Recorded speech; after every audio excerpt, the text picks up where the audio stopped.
Shalom, shalom, bonjour, bonsoir à tous. Au nom de Yeshua, notre maître, je vous salue au nom de Yeshua. Que la paix et la grâce nous soient multipliées de la part du Seigneur Yeshua. Voilà, nous sommes jeudi 19 2023, 19 janvier 2023, 23h01.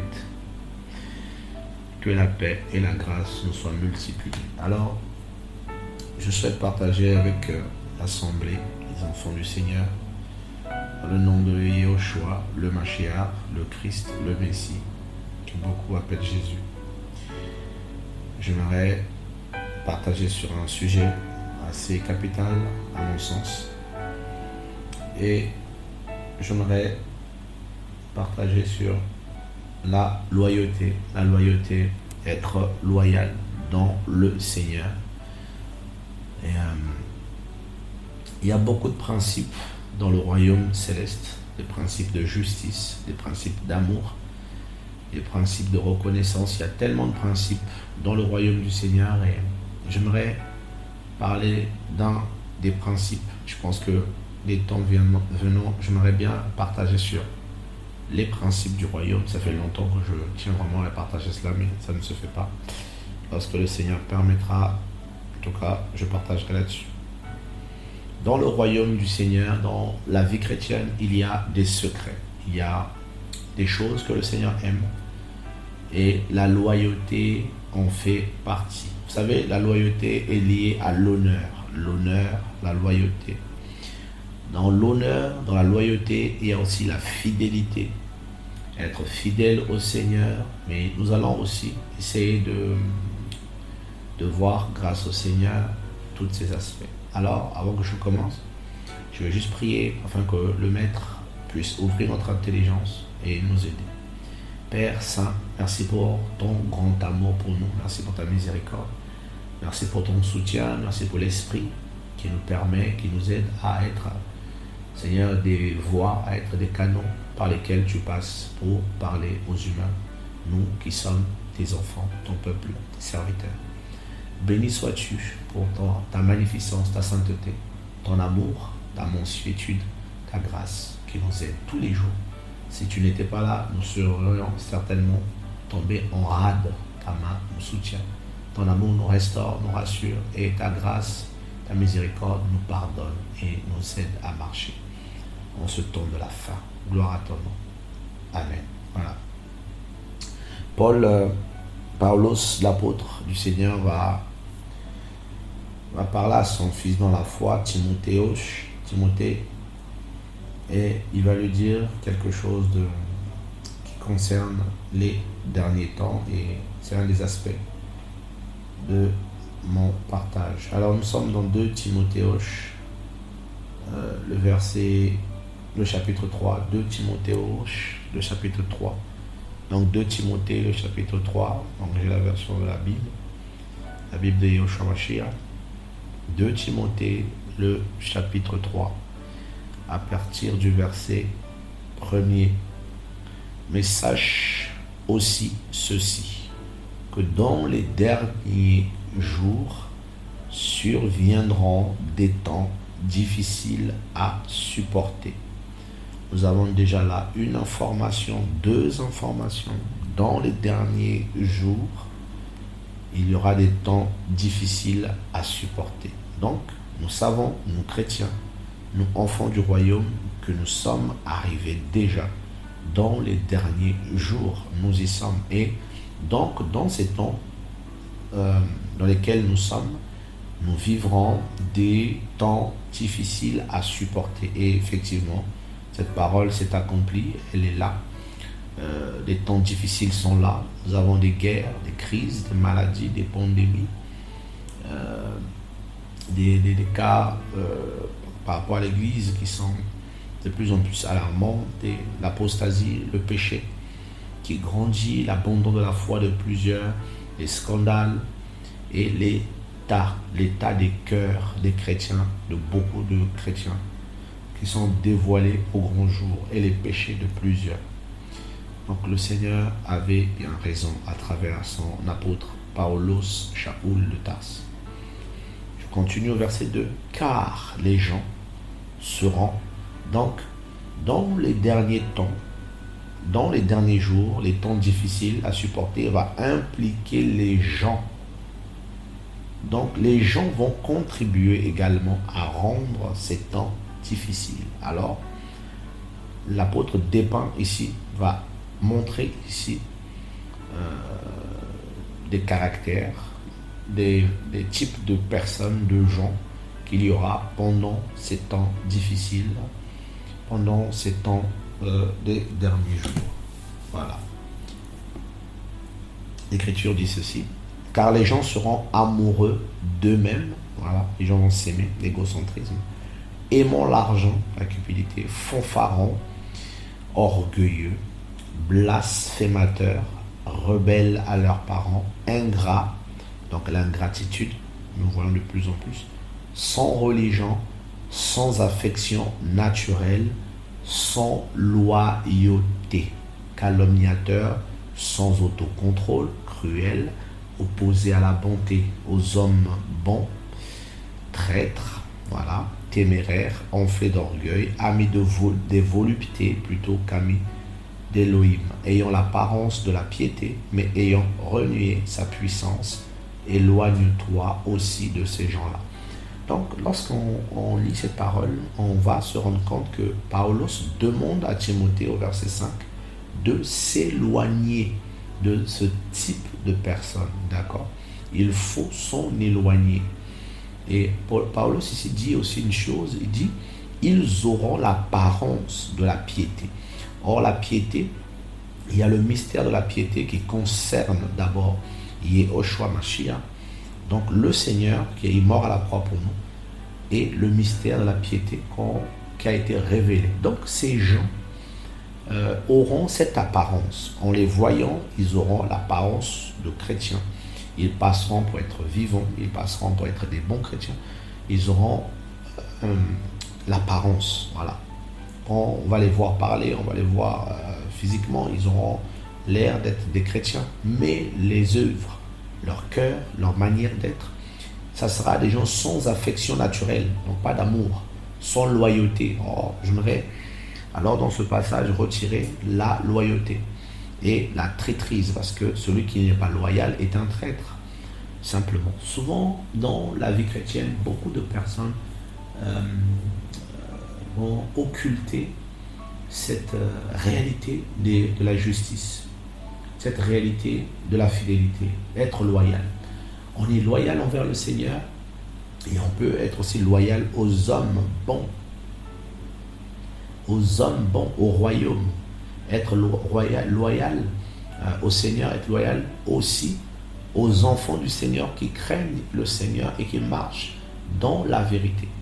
Beaucoup de personnes sont mortes dans la foi parce qu'au bout d'un moment, ils ont manqué ce principe simple de loyauté, la reconnaissance.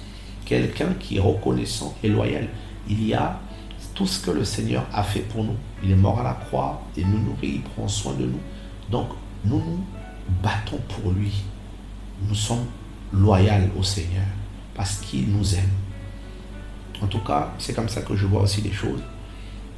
Mon combat c'est par loyauté. D'accord? Et nous sommes aussi loyaux à la vérité, la parole du Seigneur. Être loyal à la vérité. Être loyal aux hommes et aux femmes qui vivent la vérité, qui nous ont hier aidés, qui nous ont hier apportés, qui nous ont hier nourris. Il y a tellement de chrétiens qui sont frappés par le Seigneur parce qu'ils manquent de loyauté, parce que ce sont des traîtres. Oui, vous me direz peut-être, oui, il faut être attaché au Seigneur, il ne faut pas être attaché aux hommes. Je suis au courant de ça.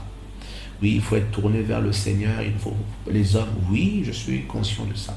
Mais Paulos dira, soyez reconnaissants envers le Seigneur, oui, mais aussi envers les hommes. Parce que le Seigneur nous a envoyés vers les hommes. Le Seigneur est venu vers les hommes. Il a dit, comme le Père m'a envoyé, moi aussi, je vous envoie. Vers qui? Vers les hommes. Donc, vers ces hommes, il y a beaucoup d'hommes et de femmes qui ont été dans le Seigneur avant nous. Paul dit, saluez Androcunias et Junias qui ont été comme ses parents, qui ont été même dans le Mashiach, dans le Seigneur, dans le Christ avant lui. Donc, il fut un temps, en tout cas, il y a des années, une génération chrétienne de l'époque était différente de celle d'aujourd'hui. La génération d'aujourd'hui est une génération qui manque de loyauté. Et voilà pourquoi Paul ici en parle. Il dit dans les derniers jours, car les gens seront déloyaux.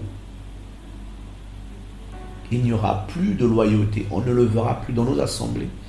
Il y a très peu de gens loyaux par rapport au Seigneur, par rapport à la fraternité, par rapport à la sororité, par rapport à l'œuvre du Seigneur, par rapport au service, par rapport au Seigneur lui-même. La loyauté. Je me rappelle, il y a des personnes des fois, qui se levaient contre certains frères, les décriant, les critiquant. Et je leur disais, non, je connais la vie de ces personnes, je ne suis pas d'accord.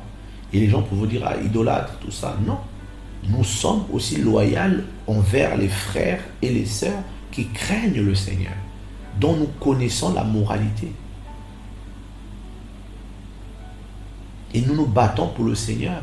Et nous témoignons aussi par loyauté des uns et des autres dont nous connaissons la moralité et la vie par l'esprit. Parce que la Bible dit que l'esprit rend témoignage à notre esprit que nous sommes enfants d'Élohim. Il y a aujourd'hui dans nos assemblées, dans nos vies, dans nos services, dans tout, des gens qui sont des traîtres, qui sont prêts à tout pour détruire, prêts à tout pour critiquer, prêts à tout pour murmurer contre, et prêts à tout à lâcher le Seigneur lorsque les tentations arrivent, lorsque les situations difficiles arrivent.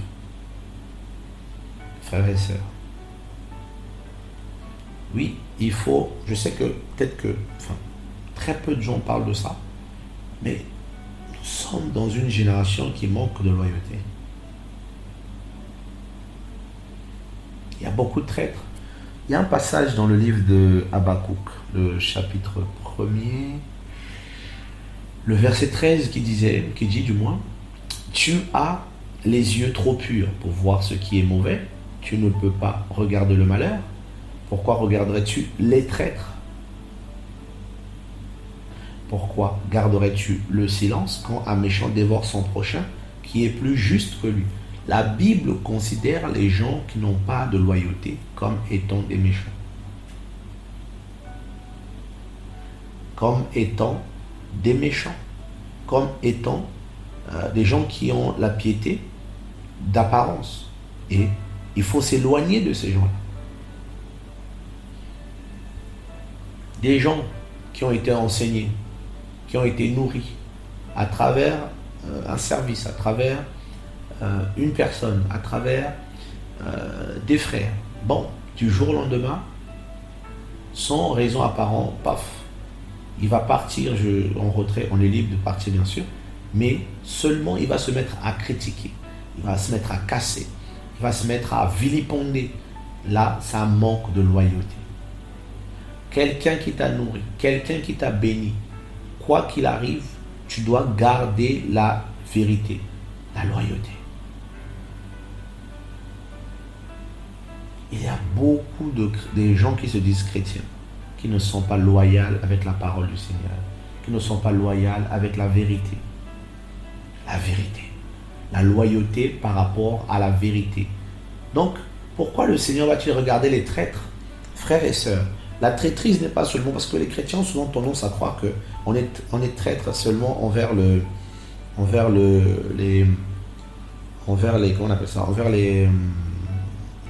humains. Non. On est aussi traître par rapport à la vérité.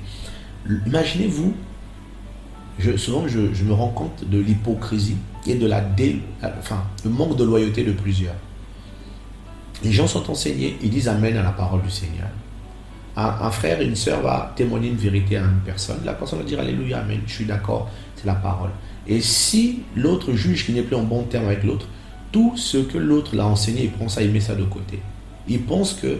Donc on va même mélanger la parole du Seigneur pour garder sa position, en fait, étant déjà dans une forme de rébellion. Parce qu'on associe l'homme à la parole, on associe la vérité à l'homme. Voilà à notre... Des gens qui sont déloyaux avec la parole, qui n'ont pas de fidélité. Or, le Seigneur, c'est le fidèle.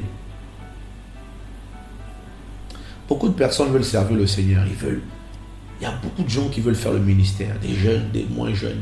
Beaucoup de gens veulent faire le ministère, veulent prêcher et tout ça. Mais il y a très peu qui comprennent les principes de base. La loyauté, la reconnaissance, la fidélité. Si vous avez une relation avec le Seigneur, au bout d'un moment, le Seigneur va vous enseigner ces choses. Et si vous manquez de loyauté, il va vous reprendre. Il va vous dire ça, c'est pas loyal. Telle chose, tu dois le dire. Telle chose, tu ne dois pas cacher parce que c'est pas la loyauté. Souvent, on veut être sage. Non, ça, non, je ne veux pas dire. Non, tu n'es pas loyal. Et le Seigneur t'enseigne, te reprend. Il faut dire telle chose. Tu as entendu telle chose, il faut le dire. Il faut être loyal. À moins que l'Esprit te dise non. On veut te taxer de tous les noms. On peut te taxer de tous les noms.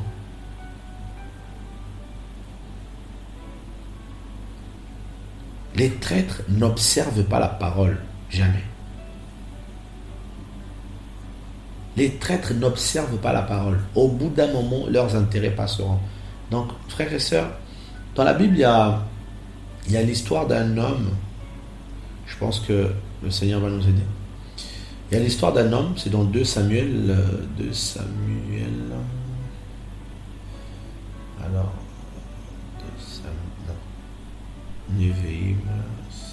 2 Samuel, le chapitre 18.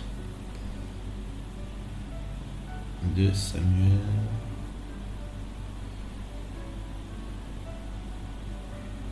Non, 1 Samuel plutôt. Alors, 1 Samuel 18. C'est une histoire entre David et le fils de Shaoul, le roi. C'est une histoire assez qui nous parle. Jonathan, qui est fils de roi, et le verset 1er. Or, il arriva qu'aussitôt il eut achevé de parler à Shaoul, l'âme de Jonathan fut attachée à l'âme de David. Jonathan l'aima comme son frère. Ce jour-là, Shaoul le retint et ne lui permit plus de retourner à la maison de son père. Alors Jonathan fit alliance avec David parce qu'il l'aimait comme son âme. Et Jonathan se dépouilla de la robe qu'il portait et la donna à David avec ses habits, jusqu'à son épée, son arc et sa ceinture. Donc, le point d'ancrage ici, c'est l'amour. Vous voyez l'amour? L'amour va pousser Jonathan d'avoir une alliance avec David. Je ne dis pas aux chrétiens d'aller faire des alliances avec les hommes, non. Mais comprenez le langage spirituel, comprenons la parole. Donc c'est par le lien de l'amour que nous sommes fidèles au Seigneur et que nous sommes aussi fidèles aux hommes et aux femmes de vérité. Que nous vivons cette fidélité ensemble, que nous sommes fidèles, justes les uns envers les autres. Paul disait de ne pas se mentir les uns aux autres, de se dire toujours la vérité, de s'aimer, de se pardonner réciproquement. Vous voyez, Jonathan ici va aimer David et il va lui donner ses vêtements.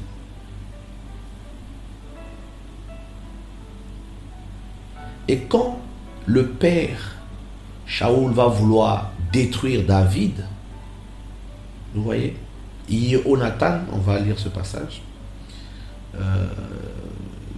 1 Samuel 19, le prochain chapitre, à partir de ses premiers.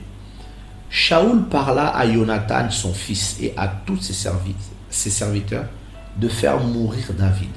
Mais Jonathan, fils de Shaoul, avait une grande affection pour David, C'est pourquoi Yonatan le fit savoir à David et lui dit, Shaoul mon père cherche à te faire mourir. Maintenant, s'il te plaît, tiens-toi sur tes gardes jusqu'au matin. Demeure dans un lieu secret et cache-toi. Pour moi, je sortirai et je me tiendrai à côté de mon père dans le champ où tu seras. Je parlerai de toi à mon père. Je verrai ce qu'il en est et je te le rapporterai. Je te le rapporterai.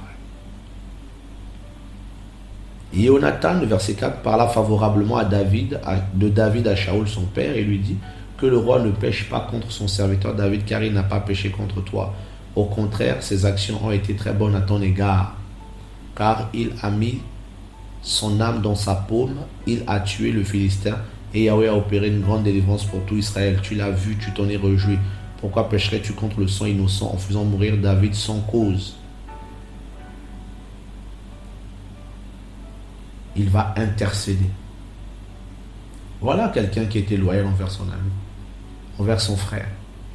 Il va intercéder auprès de son propre père qui voulait tuer David. Il intercède, il prie. Et il va même rapporter à David les propos de son père. Regardez au verset 7. Alors Yonatan appela David et Yonatan lui rapporta toutes ces choses. Yonatan l'introduisit auprès de Shaoul et il fut à son service comme hier et avant-hier. Voilà. Voilà quelqu'un de loyal. Il n'a pas dit c'est mon père, il veut tuer David, c'est une affaire de famille, on va le tuer quand même. On va le détruire. Comme peut faire beaucoup de chrétiens qui oublient. Il y a beaucoup de chrétiens qui oublient le bien qu'on leur a fait. Dès qu'il y a une occasion, parce qu'ils étaient frustrés, ils vont charger leur langue de balles et de flèches amères et ils vont tirer, oubliant que l'Élohim des cieux est juste, il entend, il enregistre ce qui est dit dans les endroits les plus reculés, dans les endroits secrets. Ce qui se dit, il voit, il entend. Le Seigneur entend. Il entend, croyez-moi, il entend. Des fois, tu es là, il te parle, il dit un tel et un tel te critique. Un tel a parlé de toi à un tel en mal. Il parle à ses enfants. Des fois, c'est des visions. T'emmènes chez les gens, tac, il va te montrer la scène. Tu vois les gens qui parlent. Il te montre les gens qui parlent. Waouh! Parce qu'il est juste. Parce que le Seigneur, lui, il est fidèle, il est loyal envers ses enfants. Voyez un peu, il ne leur cache pas les choses. Il leur révèle les choses cachées. Il est un Elohim loyal. C'est nous qui manquons de loyauté. Frères et sœurs, ce que je peux dire peut être compliqué pour beaucoup. Mais c'est des principes. Des principes de fidélité. Des frères, des sœurs ont reçu la vérité. Manquant de loyauté, ils bradent cette vérité à cause des frustrations. Ah, j'ai été frustré. Ah, on m'a cassé. Ah, on m'a critiqué. Ils prennent la vérité à la poubelle. Ils repartent aux choses anciennes. Ils repartent aux messages anciens. Avant que Elohim révèle certaines vérités. Ils continuent comme ça. Ils continuent. Ils ne se rendent même pas compte qu'ils sont en train de mourir. Et le Seigneur retire ses enfants. Parce qu'ils sont destinés à cette vérité. Il les retire. Il les retire. Et on commence à s'endurcir. Le cœur s'endurcit, on n'écoute plus, chaque chose on se justifie, on donne des raisons, se justifie, on donne des raisons, se justifie, on prend la parole, on la tord, on ne comprend plus le message de façon prophétique et spirituelle, ça devient du terre à terre, ça devient des boucliers pour se protéger humainement et on s'endurcit et des années vont passer, le Seigneur va commencer à se retirer petit à petit, comme une batterie, comme du moins un ventilateur qui continue à tourner mais étant débranché. Parce qu'il y a des gens qui sont appelés à être comme des sources pour d'autres, être comme des moteurs pour d'autres, comme des wagons pour d'autres, des locomotives. Donc il faut la maturité, il faut l'esprit, il faut la sagesse, il faut l'amour, il faut la connaissance précise et correcte de l'Élohim Saint. Il faut comprendre les choses. C'est comme ça qu'on passe à côté, parce qu'on n'est pas loyal. Vous voyez un peu, Yonatan, dans sa loyauté envers David, a posé des actes. Il a dit à David, mon père veut te tuer. C'est terrible. Et au verset 20, David s'enfuit le chapitre 20, le premier verset. David s'enfuit de Naïoth de Rama et vint dire en face de Yehonatan, qu'ai-je fait? Quelle est mon iniquité? Quel est mon péché en face de ton père pour qu'il cherche mon âme? Il lui répondit, loin de là, tu ne mourras pas. Voici mon père ne fait ni grande chose ni petite chose sans la découvrir à mon oreille. Pourquoi mon père me cacherait-il cette chose-là? Il n'en est rien. David dit encore en jurant, ton père sait, il le sait que j'ai trouvé grâce à tes yeux. Il s'est dit que Yehonatan ne sache rien de ceci, de peur qu'il n'en soit attristé. Mais Yahweh est vivant et ton âme est vivante. Il n'y a qu'un pas entre moi et la mort. Alors Yehonatan dit à David, ce que ton âme dira, je le ferai pour toi. Et vous pouvez lire jusqu'au verset 42, je crois. Parce que Yehonatan va se lier au verset 17, le serment avec David. Et la colère de Shaoul, au verset 30, va s'emballer, va s'énerver contre son fils. Et au verset 42, Yehonatan va dire à David, va en paix, comme nous l'avons juré au nom de Yahweh, en disant que Yahweh soit entre moi et toi, entre ma postérité et ta postérité. Voilà la loyauté. Les gens qui sont loyaux, frères, ils ont des promesses. Et quand Shaoul est mort avec ses deux fils, il lui restait un fils vivant. Et quand la maison de Shaoul a été détruite, Jonathan avait un fils, qui était perclus, Méphibosheth, que David avait pris avec lui pour manger à sa table. Et quand même Tsiba, l'un des serviteurs de la maison de Shaoul à l'époque, a voulu spolier les terres qui revenaient à Méphibosheth, David même, parce qu'il avait déjà dit, bon, prends les terres pour toi, il a même dit, non, vous partagerez les terres. À cause de Yehonatan, la fidélité de Yehonatan pour David, la loyauté de Yehonatan pour David a payé. Donc la loyauté envers le Seigneur paye. Et la fidélité, la loyauté envers les hommes et les femmes aussi qui craignent le Seigneur, envers les uns et les autres aussi payent. Parce que le Seigneur le voit, parce que nous sommes un corps, nous sommes unis les uns aux autres. J'espère que les enfants du Seigneur comprennent bien mon message. Il y a beaucoup de morts, de morts chrétiens, des ministères qui commencent, qui s'arrêtent. Parce qu'au niveau de l'âme, au niveau du cœur, il n'y a pas de loyauté. Quand je parle de la loyauté, je ne parle pas des papillons qui veulent prouver qu'ils sont loyaux de façon charnelle, qui veulent montrer leur loyauté. Non, c'est d'abord au niveau du cœur, au niveau de l'esprit humain, au niveau du Seigneur. Voilà. Parce qu'il y a beaucoup de gens aussi qui sont charnels, qui veulent montrer leur loyauté par les œuvres de la chair simplement. Qui agissent charnellement parce que voilà, ils veulent aussi des positions, ils veulent être élevés, ils veulent qu'on leur... Malheureusement, c'est aussi ça. Donc il faut que chacun de nous comprenne cela. Et pour ne pas tomber dans le piège dans lequel les enfants d'Israël étaient tombés, notamment les pharisiens, lorsque le Seigneur va vouloir leur faire du bien. Et même à l'époque, je crois que c'est dans Acte 7, c'est Stéphanos. Stéphane, celui qui a été nommé Tchène à tort. Je crois qu'il fait un récit. Je vais juste chercher ça.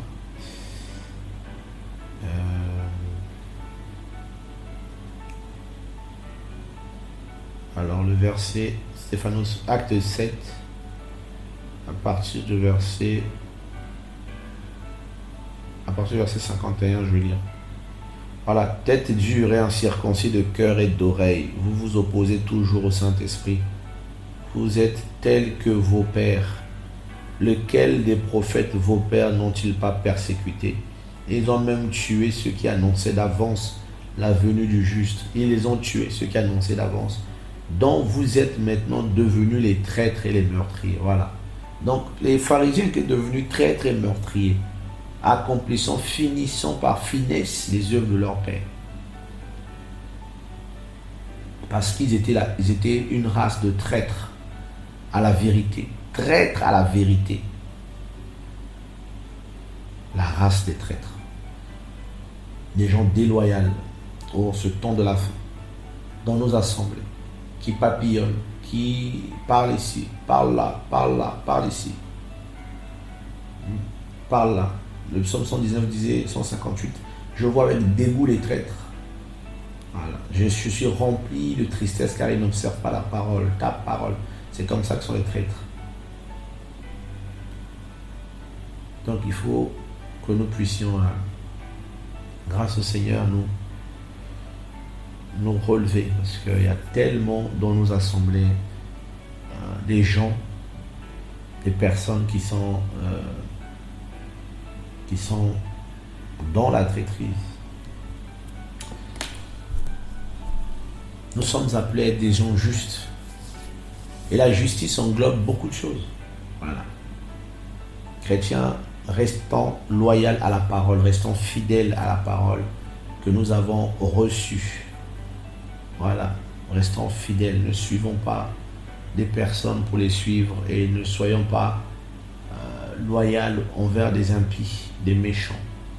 Mais soyons loyaux envers la vérité, des hommes et des femmes qui vivent cette vérité, qui craignent cette vérité par l'Esprit, car l'Esprit rend témoignage. Voilà. Je pense qu'un chrétien loyal et un chrétien qui respecte la parole, qui respecte le Seigneur, qui respecte les aînés dans la foi, les frères et sœurs, qui respectent ce que le Seigneur a prescrit. C'est très important. Très important. Que le nom du Seigneur soit béni, soyez fortifiés au nom de Yeshua. Paix et grâce.